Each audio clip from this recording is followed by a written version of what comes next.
China's decision to raise its military budget has gained attention in the U.S. as the announcement comes only days after President Trump called for a boost in defense spending. The 7% by some accounts is one of the lowest rates of increase in the past few decades. That said, in whole numbers, it's still a fairly large amount. China is spending more on its military each year, but the rate of growth has decreased. A slowing economy has caused Beijing to reevaluate how the country finances its forces. The Chinese are undergoing another round of cuts in the size of the military, but much of what we're going to see in the spending is probably going to be in East and South China Sea. China's control over disputed islands in the region has caused tension with its neighbors and Washington. They want to make sure that the United States can't come in. Because remember, we have to sort of move into the region in force if something happens. We have commitments all over the world, in Europe, in the Mideast, and in Asia. That's why even though China spends less than we do on defense, they're spending that entire sum focusing on their ability to expand control in one region. China has grown visibly more worried and upset over Seoul and Washington's THAAD decision. Our Kim Hyun-bin delves deeper into Beijing's rationale behind objections to the U.S. missile defense system, a necessity for Seoul's national defense. South Korea and the United States decided in July of last year to deploy the Terminal High Altitude Area Defense System on the Korean Peninsula to counter the increasing nuclear and missile threats from North Korea. That can intercept missiles at an altitude range of 40 to 150 kilometers. Seoul and Washington have said on numerous occasions that poses no threat to Beijing. But China is strongly opposed to the move. The biggest problem is that the U.S. will be in charge of THAAD. China is suspicious that the system could be used against them instead of North Korea. Beijing is perhaps most worried about the system's X-band radar, which has a detection range of up to 2,000 kilometers. Once it's installed in Seongju County in Gyeongsang-buk-do Province, it will be capable of surveilling key facilities in China. China is warning of what it calls a head-on collision involving the U.S., South Korea, and North Korea. It comes as the Communist North continues its ballistic missile program, while the South and the U.S. engage in high-profile war games. Correspondent Rich Edson is following the action tonight from the State Department. China is proposing a deal between North Korea and the United States. North Korea should suspend its nuclear and ballistic missile programs, and the U.S. should halt its annual ongoing military exercises with South Korea. The answer from the U.S. State Department? This is apples and oranges. This is not, what we're doing in terms of our defense cooperation with South Korea is in no way comparable to the blatant disregard that North Korea has shown with respect to international law and international concerns repeatedly about its nuclear weapons program. The State Department says North Korea must move first to suspend its aggressive activities. And this morning, U.S. Ambassador to the United Nations, Nikki Haley, summed up North Korean leader Kim Jong-un. We are not dealing with a rational person. So, as we just heard there, the Trump administration is working on a detailed blueprint on how to deal with the threats posed by an unpredictable and aggressive North Korea. We don't have a clear idea of when it will be out, but all options are said to be under discussion. Connie Kim has this report. The new administration in Washington is pressing to complete a strategy review on how to deal with North Korea as Pyongyang accelerates its nuclear and missile development. Officials close to President Trump say all options are on the table. Tighter sanctions aimed at pushing North Korea back to disarmament talks, restationing U.S. nuclear weapons in South Korea, and even the strongest measure, launching preemptive airstrikes on North Korean missile installations. But for now, U.S. officials are ruling out the option of preemptive military action as it could ignite a devastating regional war. Two bipartisan congressmen have presented a resolution today on Capitol Hill. It's called the Keeping Russia Out of European Elections Act. Its aim is to, again, lay blame on Moscow for Trump's win last year and to warn Europe that this could happen to them, too. The problem is that the public still hasn't been presented with any evidence that Russia may have done anything at all, both for elections in the USA and the old world. We're now joined in the studio by RT's Alexei Yershevsky. Alexei, thank you very much for joining us. break this down. This is a kind of kooky thing. Well, it looks like one. It's not a bill yet. It's a resolution. It's non-binding, but it was presented today on the Capitol Hill by two senators, both they're bipartisan, one Democrat, one Republican, from Rhode Island and Illinois, respectively. It's called Keep Russia Out of the European Elections Act, and it starts, just go through the language of this resolution, by saying, whereas the unanimous conclusion of 17 agencies comprising the intelligence community of the United States concluded in a report, parts of which were declassified and released on January 6, 2017, that the government of Russian Federation was involved in influencing the elections for public office held in the United States in 2016. I'd like to remind that this is the report published by the ODNI, which had no evidence at all. It had assumptions, assessments, beliefs, nothing solid, and we felt here at RT that this was more a promotion of our network, because a large part of that report was dedicated to RT and the other Russian outlet, Sputnik, based in DC. Nonetheless, the resolution ends with a really tough language here that Russian officials have expressed their desire to divide the North Atlantic Treaty Organization alliance, weaken democratic institutions, and support extremist pro-Moscow candidates throughout Europe. And it's also the policy of the United States government to sanction entities and individuals within Russia or associated with the Russian government engaged in hacking, cyber attacks, propaganda campaigns with the intention of interfering in democratic elections. It used to be that the Kremlin-controlled news outlets hailed the praises of U.S. President Donald Trump and his election to the White House.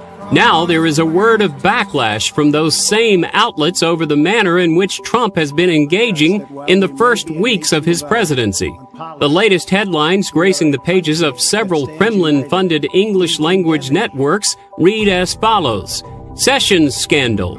U.S. headed to constitutional crisis.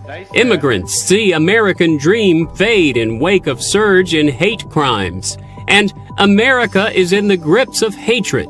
Experts say that the root of the headline bashing isn't exactly that they've turned on Trump, but that Moscow's greatest desire is to consistently undermine the U.S. political system, regardless of who is in the White House.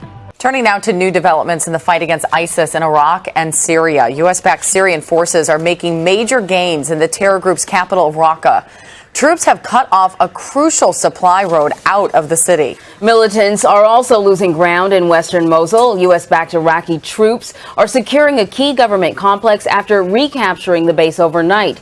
The UN says about 42,000 people have fled the city, while 750,000 remain trapped. Holly Williams is in the city of Erbil, just east of Mosul, following the latest.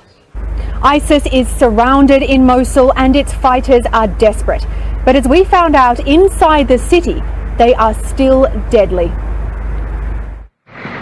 ISIS fighters snipe at Iraqi forces who are closing in on Mosul's old city, the extremists' last stronghold. Let's go.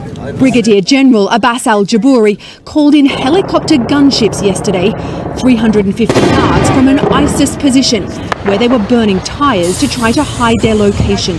This is the plan. We are going to move forward. We are going to fight ISIS house to house to liberate the civilian, but we put a safe sector for the civilian if they want to come to us.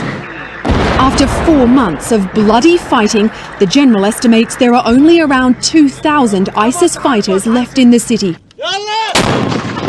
But Mosul has been pummeled, and the city is smashed beyond recognition. Even now that it's cornered, ISIS is still deploying its favourite weapon: suicide car bombs, covered in homemade armour and laden with explosives. Terrorists have attacked a residential area in the Syrian capital Damascus, killing a woman and injuring 6 other people. Syrian authorities say terrorist groups shelled homes with rockets in the Barza district of the capital. The attack also caused substantial material damage. Foreign-backed armed groups have wreaked havoc in Syria since 2011. A ceasefire agreement struck late last year between the government and militants has largely held, but the truce does not apply to terrorist groups like Daesh and Al-Nusra Front. The conflict in Syria has always been complicated, but things in the north have really gotten tangled recently. This is Al-Bab. It's a medium-sized Syrian city recently taken by a mix of Turkish soldiers and Turkish-backed rebel forces. Right next to them are pro-government Syrian regime forces. This includes pro-government and Iranian-backed militias. These forces are also backed by Russia. Then, right next door are US-backed Kurdish and Arab coalition forces. Then there's ISIS. The Turkish-backed forces don't like ISIS, the Kurds, and pro-government forces. The pro-government forces don't like ISIS and the Turkish-backed troops. The Kurds don't like ISIS and the Turkish-backed troops. And ISIS doesn't like any of them. And throughout all of this, there are Russian, US, Syrian, and Turkish jets flying around in the sky. In fact, the Russian jets recently targeted villages held by US-backed Syrian Arab coalition fighters shortly after ISIS were forced out of them. US forces were less than 5 miles away at the time. And to make things even more complex, the Kurdish-backed forces, which, remember, don't get along with Turkey and their forces, have recently agreed to let the Syrian regime move into their territory. This is to create a buffer between them and Turkish-backed forces. US military leaders have given their recommendation on the fight against ISIS to the White House. And that could include putting more US boots on the ground. For the first time tonight, we have confirmation that U.S. Marines are on the ground in Syria. Conventional troops with a specific mission as directed by the president. These are different from the Special Operations Forces that have already been active inside Syria. Let's get the latest on this breaking story from Pentagon reporter Lucas Tomlinson. He has the details. Good evening, Lucas. Good evening, Brett. Well, that's right. U.S. Special Operations Forces have been on the ground in Syria for roughly a year.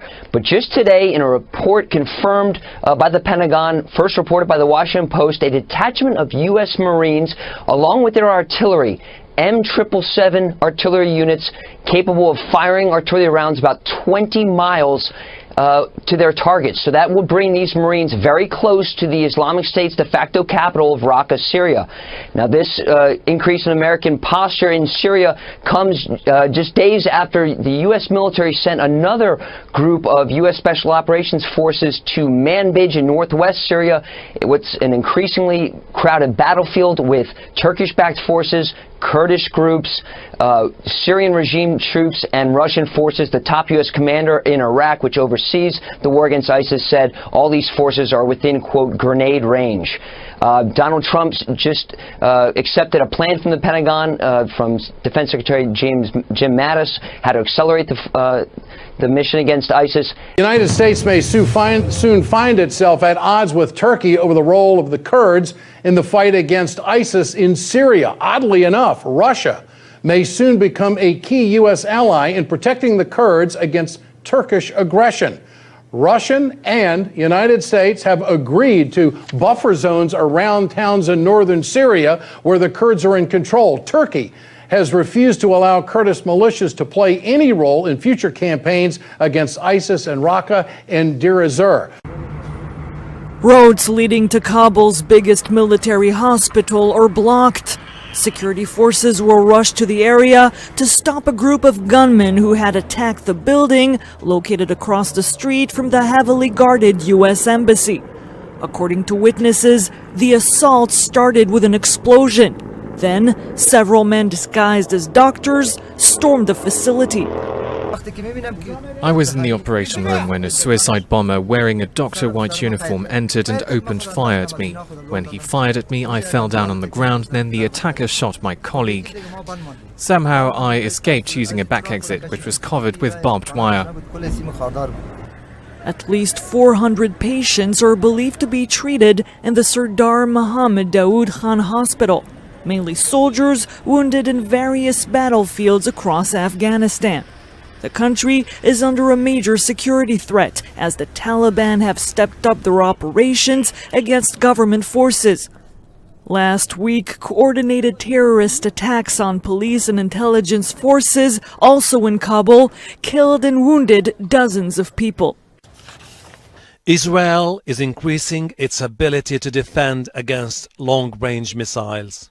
A series of tests have been underway for some time to improve the Arrow and David Sling systems. Both are advanced missile interceptors. The Israeli army says that ramping up defense capabilities is a response to the conflict in Syria. In the Golan Heights, Iran-backed Hezbollah fighters are on the offensive. They say their aim is to drive rebels out of the area. But it's a move seen by Israel as an Iranian strategy to establish a military footprint on Syria's border with Israel. Since the start of the conflict in Syria, the Israeli military has stepped up its cross-border operations. This is moments after Israeli fighter jets struck a military airport on the outskirts of the Syrian capital, Damascus.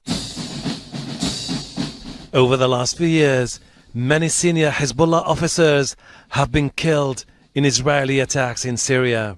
Look, Iran, its basic policy, its whole intention in being in this area is, among other things, to eliminate the state of Israel. And Hezbollah boasts of its loyalty to Iran and its connection with Iran. As Iran's influence increases, Israeli officials remain on alert. Their biggest concern is Iran delivering sophisticated weapons and missiles to Hezbollah. Prime Minister Benjamin Netanyahu hopes to see Russia reign in Iran and Syria. I think that his, let's say, main goal, maybe the goal that he understands he will never be able to reach, is to make Iran go out of this equation in Syria. I don't think that it's possible to do. Iran and Russia have recently increased their military cooperation. Their goal is to ensure that President Bashar al-Assad stays in power. The Russian-Iranian alliance reached its peak in 2016 when Moscow provided Tehran with the S-300 advanced anti-missile system. A delivery that was delayed for years because of Israeli opposition. But as the conflict in Syria continues, the Israelis find themselves under mounting pressure to drive a wedge between Russia and Israel's main rival in the region, Iran. They came to Athens to talk to the government. But this was the nature of the exchange: tear gas for stones. More violent protests on the streets of the capital. Once again, the police the focus of anger. The Agriculture Ministry remained barricaded, and workers peered down at protesters from their offices. There was talk of marching on Parliament and even the Prime Minister's office. Instead, the crowd moved to the headquarters of the governing Syriza party. There, the doors were closed, but the farmers lit fires and continued their protest. Shouldn't every farmer and every worker be able to make a living? The Constitution says all citizens are equal, so why don't our members of Parliament cut their own pensions instead of ours? I'm uneducated, maybe I don't understand, but I think they're mocking us. It's not just the austerity cuts. Farmers have faced a range of new taxes in the past 3 years. The latest is a social security law that took effect this year. The new law broadens the tax base and forces all farmers to pay pension and healthcare contributions. And while for most of them that tax only amounts to about $100 a month, it comes on top of higher income tax of 22 to 45%, a higher sales tax of 24% on seed and fertilizer, and a scrapping of their fuel subsidy. The government is in the middle of a delicate negotiation with its creditors, the Eurozone and the International Monetary Fund, over how much more to cut from government spending in 2019. It appears unlikely that it can offer any sweeteners to farmers or anyone else. Most farmers grew up on their land. They hate the idea of losing it or abandoning it for another profession. Leonidas Karvounis is a fourth-generation olive farmer. I haven't thought about what else I'll do because I've always grown up with the idea that I'll have land and cultivate it. And farming is a foundation of the economy. Farmers have weathered the crisis so far thanks to savings and the fact that they export most of what they produce. But now, those of them with small landholdings say they may not survive. Farmers from Italy's quake-hit central regions of Umbria, Marche, Lazio and Abruzzo staged a protest outside Rome's Montecitorio Parliament building. The initiative, organized by the National Farmers Association Coldiretti, aimed at drawing the attention of the parliament and the government on the deteriorating situation of the economy in the regions affected by last year's devastating quakes. On August 24, a 6.2 magnitude earthquake left nearly 300 people dead, emptying a string of small towns and villages across Italy's mountainous central regions, with an estimated 40,000 people displaced. Farmers say the protest is held outside the lower house because they want to inform lawmakers how bad the situation is in the villages. The National Farmers Association Coldiretti has compiled a report that denounces major delays in reconstruction and the lack of initiatives to revive the economy in rural areas hit by quakes about 7 months ago. It's all difficult, very difficult. Even waking up in the morning is hard. I'm a farmer and all of our barns went down. It's a disaster. We've not been even given a temporary place to stay. We are still in our camper van. Where have all the resources gone? In addition to the quakes, we've had extremely low temperatures and snow across central Italy this year. The cold has killed over 10,000 livestock, and only 1/3 of the barns the government had pledged to replace have been delivered until now. According to the country's civil protection, the series of deadly earthquakes that struck central Italy over the past 6 months have caused damages worth over 23 billion euros, while Coldiretti Farmers Association estimates the agricultural sector has suffered losses for about 3 billion euros. This government has proved to be highly untrustworthy when it has to face tragedies like this one and support people. It has just allocated 20 billion euros to help Italy's struggling banks, but it has forgotten thousands of its struggling citizens. Coldiretti argues that farming is the primary industry in the mountainous regions affected by quakes, and warned that a great number of farmers are struggling to find food and water for their herds, while damage to roads in remote areas is preventing farmers from delivering goods. Brazil's famous samba spirit recently on display at Carnival. But there haven't been celebrations where the economy is concerned. The country has plunged even deeper into its worst ever recession. GDP contracted by 3.6% in 2016, taking a hit from weaker than expected figures in the final quarter of the year. Brazil's government is now looking to reassure, saying the downturn is bottoming out. The economy is already in the rhythm of recovery, and so the idea is to maintain that rhythm, and we'll trace a methodology for labour for the next few years. Officials point to indicators like improving farming output and car production, but many are frustrated with the slow pace of reform. The trouble with the Brazilian economy, you may look at green shoots, it may easily turn out to be advanced mould when you see the problem that's occurred. This economy primarily, of course, is based on commodities, and obviously not coffee, it's iron ore, and obviously petroleum as well. But so the problems they've had have been there for several years. But Brazil's got a huge issue. I never thought I'd be in a position where people were actually comparing Brazil and Argentina and preferring Argentina. Brazil's economic crisis has left nearly 13 million unemployed and fueled angry protests. That's putting extra pressure on policymakers to deliver on those promises of a recovery. They may look like they're exchanging telephone numbers, but this man is actually a sales rep for a mobile payments provider, Paytm, and he's helping Meenakshi Sharma set up a merchant account for her furniture store. Her business is among 3.5 million retailers in India going cashless. Paytm's senior vice president says the mobile payments app is attracting many people who don't use banks and are not tech savvy. We are trying to educate merchants, trying to educate a lot of new users, because we're getting a lot of new users who are not really comfortable with technology yet, right? So a lot of hand-holding they need, a lot of initial support they need. Mobile payment apps have been gaining popularity here, and a recent ban on high denomination notes has given them a big boost. The number of Paytm users jumped from 125 million to 185 million in just 3 months following the currency ban. And people are spending $75 million through Paytm every day, more than twice the average before November of last year. That's helping India remain the world's fastest growing major economy, despite fears of a slowdown over the cash crunch.